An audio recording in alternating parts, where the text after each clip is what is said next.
Welcome to the Get Offset podcast. I'm Emily. I'm Nicole. And it's just us today. I drove up to Vancouver this weekend to meet with Nicole Alosinac. Alosinac. Yeah. Who is a wonderful luthier based out of Vancouver, Washington. No, Vancouver, Canada. Vancouver, British Columbia. There you go. Based out of Canada. Yes, I've had a little less coffee than... No worries. I've got a foggy mind because I've got a bit of a cold. I'm sorry to hear that. I'll do my best. Well, thanks for hanging out with me today. You have a beautiful shop up here. Thank you. Yeah. Thank you. And lots of pretty guitars, so... Yeah, lots of guitar eye candy for sure. Mm-hmm. Yeah, I'm fortunate that I get to see a lot of cool instruments. Nice, so, yeah. Yeah. I hear that. Can you tell us a little bit about yourself, how you got your start? Sure. I guess it goes a ways back. I went to school for woodworking years and years ago. After high school, I thought it would be handy to have a trade. And I went into woodworking without even realizing that my grandfather was a master woodworker. I kind of forgot because he passed away when I was quite young.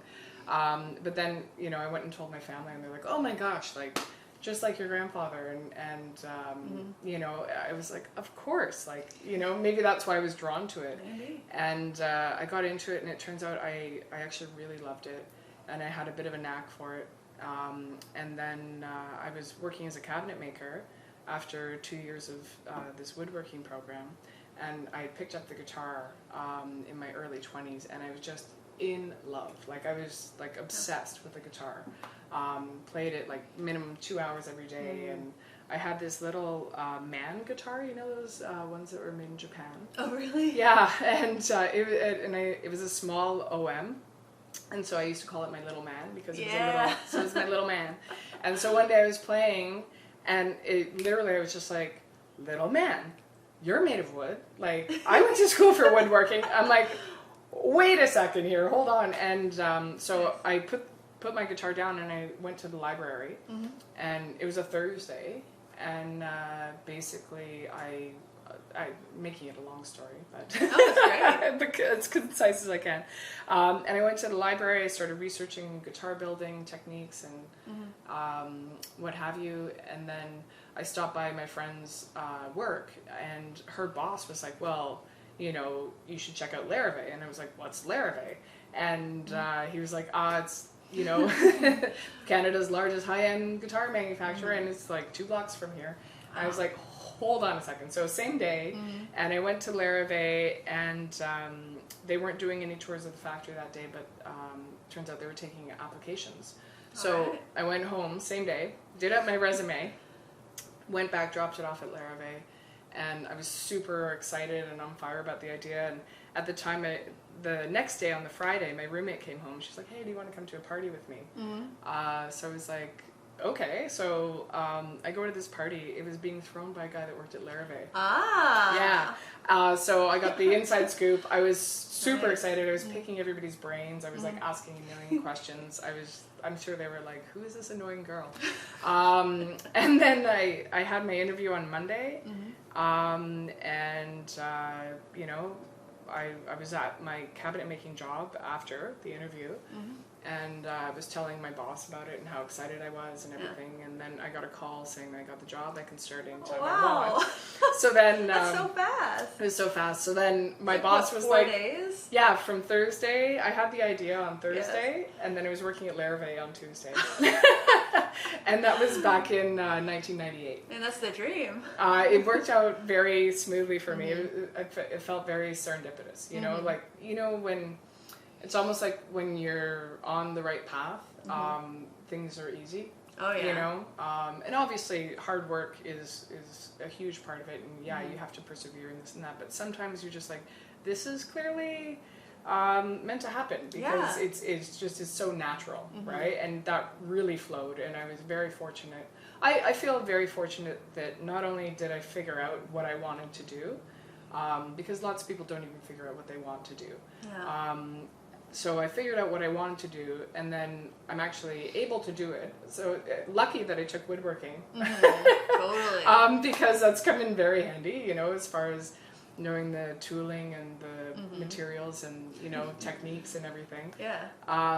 So I figured out what I want to do. I'm able to do it, and then I've been able to make a living at it. Nice. You know, and I'm never gonna get rich, but obviously, like in this business, you do it because you love it. Yeah, totally. So the lessons are go to the library, yeah, go to parties, yeah, I guess so. bother everybody there. Absolutely. Absolutely. Yeah. Like Ask a lot of questions. Ask a lot of questions. Yeah. That's so important. I'm a huge fan of research, so yeah, that tells you how long ago that was. Hey, I don't think I even had a computer. It was 1998, so the old Google was the library, right? Yes. So yeah. Still is. Still should be. Yeah. So that's, and then I learned, anyway, so long-winded story, but I learned a lot at Laravé, and because I had gone to school, it gave me opportunities at Laravé that the average person didn't have as well. I took a shop management course in school, so I got to like flow chart the whole factory. Nice. So then I got to see what was going on in every process of the guitar building, you know, process. Awesome. Got to see each step, and then, you know, I helped write the procedure manual, so I got to learn each step, and then I kept wanting to improve things, and I think I was annoying John with all my questions and things like that. So they were like, just go to the repair department, and I'm like, we have a repair department? And it was basically just like this room of broken guitars, and so then I started learning how to repair them. Lots of it. I read a lot of books that were out there, and I realized that I didn't know what I was doing as far as repairing goes. So then I got Laravé to send me to study with Geza Burkhardt, who's a master luthier from the old country, and like he's the real deal. Nice. And also a couple other local luthiers. Like, so I went to learn from Paul Iverson on the North Shore how to do fret dressings, and you know, Geza taught me how to do crack repair and all that. But then that led to me studying with Geza on my own. So learning classical guitar construction and French polishing, and how to make my own tools, and how to make my own varnish, and you know, violin restoration, and on and on. Awesome. So I learned a lot from him, and yeah. So are repairs the bulk of what you do? Yes. Yeah, definitely. Yeah, knock on wood, I'm fortunate to keep very busy with them. But within that, I've also done a lot of custom builds and like modifications. So like rebuilding things, you know, like, oh, for example, this guitar is too wide, can you make it thinner? Like on an acoustic, so on an acoustic. Yeah. Okay. So I've done that. I've cut guitars in half and made them smaller. That's amazing. Or this neck is not wide enough. Can you make the neck wider? Wider. So yeah. So can you stretch out a piece of wood? You yeah. can do that. Totally. Yeah. That's exactly how I did it. Really I just cool. got the stretcher out. Yeah, just get the stretcher out. Yep. That's the thing. Yeah. Yeah. So I've. After Laravé, I worked at a guitar repair shop, and so repairs is the bulk of my work now. But I'm finally, I've been wanting, the whole reason I got into it, that, you know, day back when I was playing my little man, was because I was inspired to build, and so I finally last year got around to just like taking the time, because, you know, I was like, I'll just do it on the side, and you know, I have a little joke that I'll do that in my spare time, which is never happens. Yeah, what's that like? I don't know. Yeah, I don't know. Yeah. Yeah. Do you know what that's like, Rick? What's spare time? No. He doesn't know. He's shaking his head. Yeah. So I just had to make the time. Yeah. And I finally got around to designing and my first acoustic model. Yeah, let's talk about this. Sure, let's talk about it. All right. Ask me anything you want. Okay. We'll see if I know. How about you just start? What inspired you to? Well, I mean, I wanted to build a guitar that was a relatively small body, that had a relatively large sound. Yes. I wanted a depth of tone to it, as well as something that was responsive, and something that was, have the dynamics, like where if you played it soft, it would sound sweet, and if you hit it hard, it would bark at you. Nice.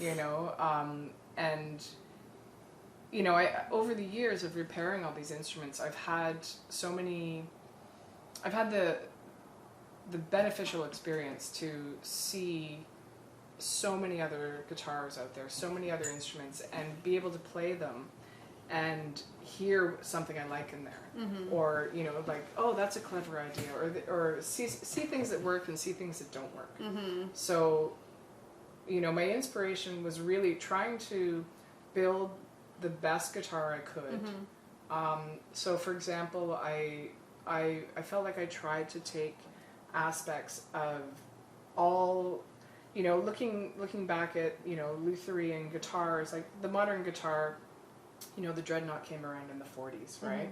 And then prior to that, though, I guess the modern guitar really came around in like the late 1700s, so it's not that old. But even from then, like, like picking on things that I think are good. So like, how the Gibson headstocks always snap, right? I saw that. Yeah, so what I did on here was I did the actual V joint. So it's like the old school classical V joint. So you're increasing the gluing surface area, as well as there's no short grain anywhere. Right. So it's a difficult joint to do, which is also, I love the challenge. And it's old school and it's strong. Like that headstock is never going to snap off. And when I was making this, I didn't know if I was going to have the volute on there or not. It was a really last minute decision when I was like trimming down the V, but I was like, well, I've never carved a volute before. I'll carve it, and if I make a mistake, then I'll just carve it off, right? Yeah. Like it's not the end of the world, but I kind of like it aesthetically. When I did it, I was like, no, that seems about right. And so then I also, I incorporated like the neck joint is a bolt-on, bolt-off neck. Okay. And the reason I chose that is because, I've done so many neck resets through my repair career. Right. That I kind of wanted to make that aspect easier. But the other thing is that when you do the bolt-on, bolt-off neck joint, you also put an extension underneath the fingerboard that goes into the neck itself in this area here. So there's a piece of wood that is inlaid into the neck that goes here. So that helps reduce the hump, because often when you have a dovetail joint with a regular neck and you have the tension coming over years, it creates a hump here that is a playability issue. Yeah. So on guitars that I've seen that have had this, and to me it makes sense that this helps eliminate that issue. But then, when with the body and the bracing design, I kind of riffed off a bracing pattern from Joel Salstrom. And I don't think do you know him? No, I'm just like looking inside at the bracing. Yeah, I don't think he's super well known, but I also had the fortunate experience of working on a lot of high-end handmade instruments through this guitar dealer, that he would send them to me once they were purchased, and I would cross the T's and dot the I's and then send them out into the world. So I got to see all these beautiful handmade instruments from really talented builders. But a lot of them I wasn't digging the sound. I felt like they were kind of thin sounding or too trebly for my ear. Right. And it's a personal thing, right? Yeah, totally. So I'm not trying to slag anybody, but his bracing pattern really sounded good to me. So I kind of took some notes on that, but then I modified it. He uses a different type of bridge, but I wanted to use a pin bridge. And so I modified it for that, plus a few things. But it's loosely based on his bracing pattern, so I have to give him props for sure. So there's like a whole bunch of things, yeah. Let's talk about this the sound port. Yeah, I love that. Yeah, it's great because it's like a monitor for the player, right? So the when it's done right, you're not taking away from the sound that comes out of the front of the instrument in a way that's noticeable, but you're just feeding a little bit of the sound to the player. So, often when you're playing acoustically, you're not playing to anybody. Right. So why not give yourself that little Yeah. bit of extra, right? And 95% of the time. yeah, you have a more pleasurable experience Yeah. when you're playing that on your own. Yeah. And then I wanted to try something with the brass. You know, I just thought it was a simple yet interesting aesthetic, having the brass paired with ebony. But up here on the headstock, and this is kind of where it all came from, so there's 2 thin sheets of brass on either side of the headstock, and that actually adds sustain to the instrument. Oh, okay. So there is a function to sound for that. And I love that. I wanted to carry the aesthetic through the instrument. Yeah. But, you know, like I'm a firm believer that if you try and do your best at every single aspect of, you know, the building process or whatever it may be, those details add up to a big difference at the end. I want to make sure we get some of those on the camera, so we'll get some closer up shots, but I noticed the headstock shape, really nice and unique there. Thank you. And then it carries on there. Yeah, the heel cap. There. Yeah, I just thought that was a fun challenge. It is. And something different. That's amazing. Like, Thanks. I don't know how well that's gonna. I know you have lots of pictures, but Yeah, and then right there. Yeah. That's really, really neat. Thanks. Yeah, and what kind of woods are used in this one? This one, the top is a Lutz spruce, so Okay. it's like a hybrid Engelmann Sitka. Okay. The back and sides are Palmel sapelli, so it's a quilted African mahogany. Beautiful. And the neck is Honduran mahogany. Okay. The fingerboard, and then the rest of the appointment, so like the faceplate and the binding and the bridge is all ebony. Mm-hmm. Yeah, That's and beautiful. yeah. Great. It sounds really nice too. Thank you.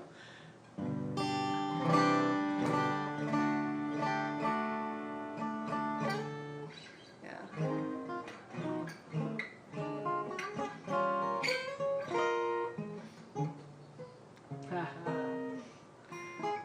That reach gets me about That's awesome. 40% of the time.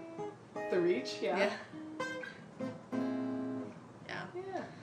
I am very much enjoying this. I love listening to people play because something different comes out with everybody. It's really cool. Yeah, a lot of Dolly Parton's coming out of me lately because Nice. I'm playing some Dolly Parton tribute shows. Oh, she's awesome, hey? I mean, doesn't she have like a book of quotes out or something? I would not be surprised. She's Yeah. sharp as a tack. She is sharp as a tack, and she's had some good stuff to say. Yeah. Yeah. I love it when I notice somebody stealing her jokes on stage. Yeah. Julian's just so fast. Yeah, it's very fast.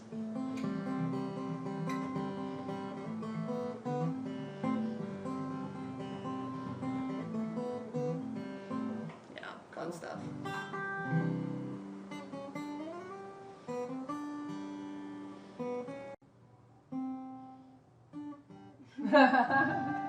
It's this will be revenge for last weekend we went to the Tacoma Guitar Festival. how was it? It was pretty cool. It was Yeah. nice.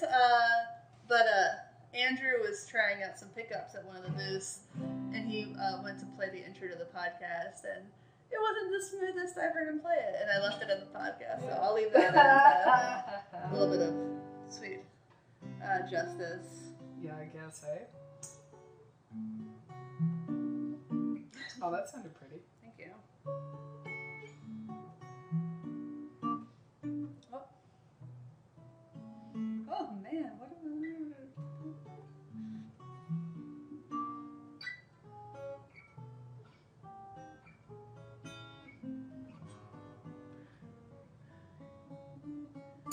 Obviously, I haven't played that one since Christmas.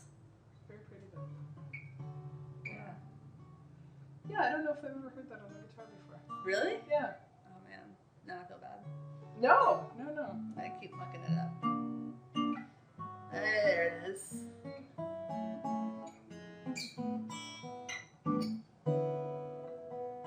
Whenever I see like chords I don't know, it just like inspires me and like I need to play more. That jazz training comes out of me sometimes. Very cool.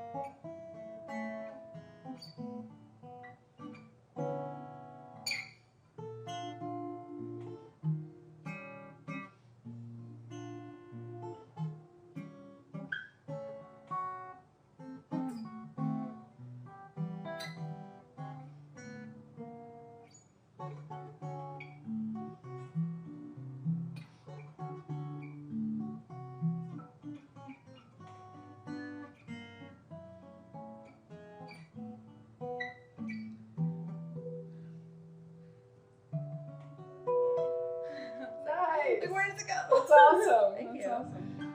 I did it. I appreciate that. Thank you. Thank you. Cool. Well, thanks so much for saying hi to everybody, I guess, for sitting down with me. Yeah.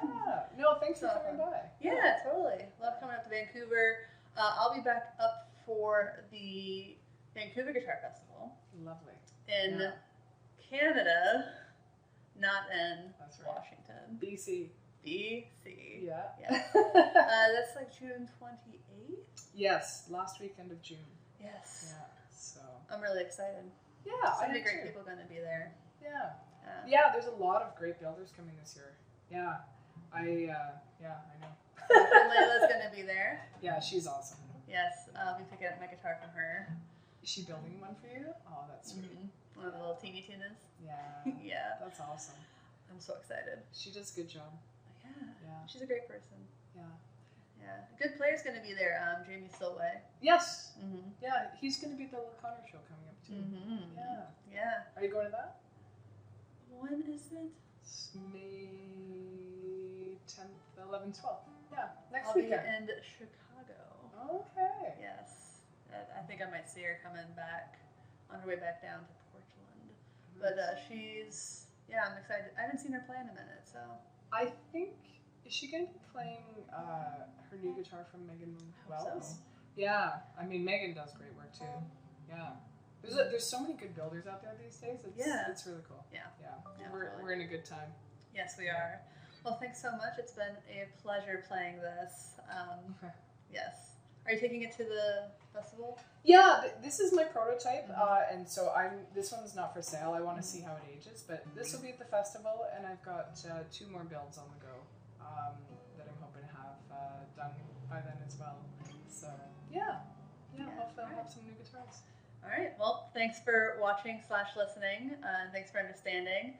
Again, I'm Emily, and this was the Get Offset podcast, videocast, webisode, vlog, whatever. Thanks, guys.